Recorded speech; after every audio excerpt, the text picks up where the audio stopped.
Εμείς και στη συνάντηση με τον κύριο, του Πρόεδρου μας, του κύριο Νίκο Ανδρουλάκη, με τον κύριο Κασελάκη, φάνηκαν κάποια κοινά σημεία επαφής, ας το πω έτσι, σε σχέση με το ζήτημα των τεμπών, που είναι ένα πάρα πολύ σημαντικό ζήτημα, το οποίο πρέπει να διερευνηθεί τόσο από την Ελληνική Βουλή και προφανώς από την ελληνική δικαιοσύνη, αλλά ένα προστάδιο πριν τη διερεύνηση της ποινικής διαδικασίας από τις δικαστικές αρχές.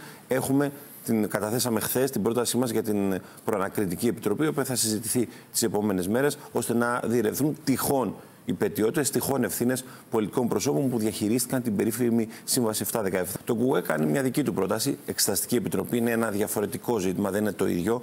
Μπορεί να είναι δύο οι επιτροπές, η προανακριτική και η εξεταστική, αλλά είναι διαφορετικός ο τρόπος λειτουργίας, τα πορίσματά της και ενδεχομένως και το αντικείμενο. Εδώ λοιπόν η Εξεταστική Επιτροπή κατά το ΚΚΕ διευρύθηκε χρονικά ο ορίζοντάς της.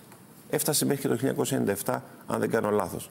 Η Νέα Δημοκρατία, εκμεταλλευόμενη αυτή την ευκαιρία και μόνο από αυτό το γεγονός, έσπευσε να συμφωνήσει αμέσως και να πει ναι, να κάνουμε εξεταστική, και προφανώς με τις ψήφους της Νέας Δημοκρατίας αυτό θα επιτευχθεί.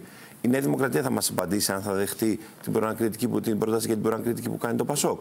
Δεν ξέρω τι θα περιλαμβάνει το ΣΥΡΙΖΑ, αναμένω να τη δούμε. Σύντομα, εγώ θεωρούμε υποκριτική τη στάση της Νέας Δημοκρατίας απέναντι στο ζήτημα της τραγωδίας των τεμπών. Υπάρχει χρέος απέναντι τόσο στα θύματα όσο και στις οικογένειες, ώστε να διερευνηθεί αυτό το έγκλημα και να οδηγηθούν στη δικαιοσύνη όσοι, αν τυχόν, έχουν την οποιαδήποτε ευθύνη. Νομίζω είναι χρέος και της ελληνικής πολιτείας απέναντι σε αυτούς τους ανθρώπους, οι οποίοι κάνουν τα πάντα, είπε και κάποια πράγματα ο κ. Μεϊκόπουλος, ώστε πραγματικά να αναδειχθεί η αλήθεια.